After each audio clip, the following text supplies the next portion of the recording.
چادری که رو سر خواهرامونه،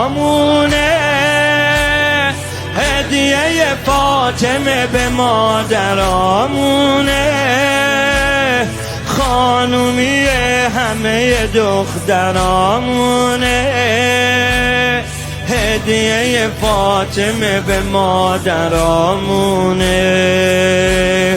چادر بهشت رو سر فرشته‌های دنیا، بهترین وسیله است برای شادی دل زهرا.